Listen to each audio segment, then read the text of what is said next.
So guys, hindi ni Lola. For today's video, magluto-lutuan tayo. Ito po yung rice noodles. Tapos hahaluan natin ng choy sam, mushroom, dried bean curd, shallot, and ginger. Ito pala, nagpainit na ako ng mantika para lutuin ko na yung simple lunch ni Lola. Kakagaling pala namin nito sa therapy niya. Kaya yan, nagpainit na ako ng mantika at ilunod ko na yung ginger.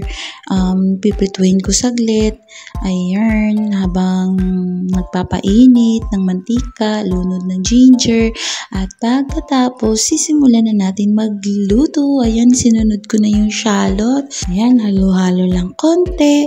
Pagkatapos, isusunod na naman natin ang gulay, ang choy sam. Ayan, nilunod ko na at stir fry lang saglit ng ilang minuto. Stir fry. So, napakasimple lang ng luto ni Lola, guys. Magluluto tayo na walang karne. Kasi yung ihahalo natin is mushroom lang at saka yung bean curd puff. So, ayan, tinakpan ko saglit yung choy sam. Pinrito-prito ko with ginger and shallot. Tapos ngayon, ilulunod ko na yung mushroom and dried bean curd. Siya nga pala, yung dried bean curd is binanlawan ko na siya ng hot water. Pagkatapos, pinafry ko siya sa frying pan without oil. Kaya yun. Pagkatapos natin haluin sila, mag-a-add lang tayo ng soy sauce at saka ng oyster sauce. Ganun lang, napakasimple lang ng lutong ito. At saka nga pala yung rice noodles, niluto ko na pala ito ng 8 minutes sa boiling water. Kaya yun, ready na siya. Kaya napakasimple na lang, napaka-quick na lang ng pagluto. Yeah. Madalian kasi gutong na ang lola ko. Umarrive kami dito is 12:30 na, so kailangan ko magmamadali upang makakain na si Lola ng kanyang lunch.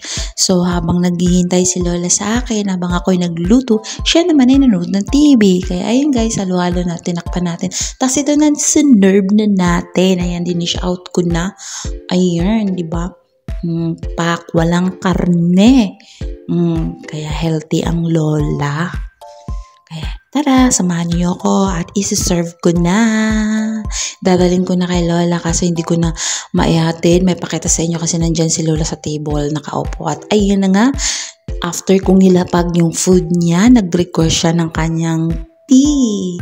Ayan, yung green tea niya, nabigay ng kanyang anak. Kaya kapag sinabi ni Lola tea, tinatanong ko muna sa kanya kung alin ba doon. Kasi Vicky tea, Lilian tea, Anita tea. Mga pangalan ng kanyang anak. At saka yung dalawang daughter-in-law niya. Kaya ayan, bago ko pala ito serve sa kanya, kailangan mo ng i-rinse ko muna siya ng boiling water bago ko ilagay ulit. Tapos lagyan ng boiling water. Kaya yan, tak. Tapos lalagyan ko na ng boiling water. Tapos, yan, paantayin ni Lola saglit. Pahupain niya yung yung mga leaves, kailangan magstay din na siya dun sa base. Tapos, inumin niya na. Ganun lang kasimple, di ba? Thank you so much. Bye! See you to my next video.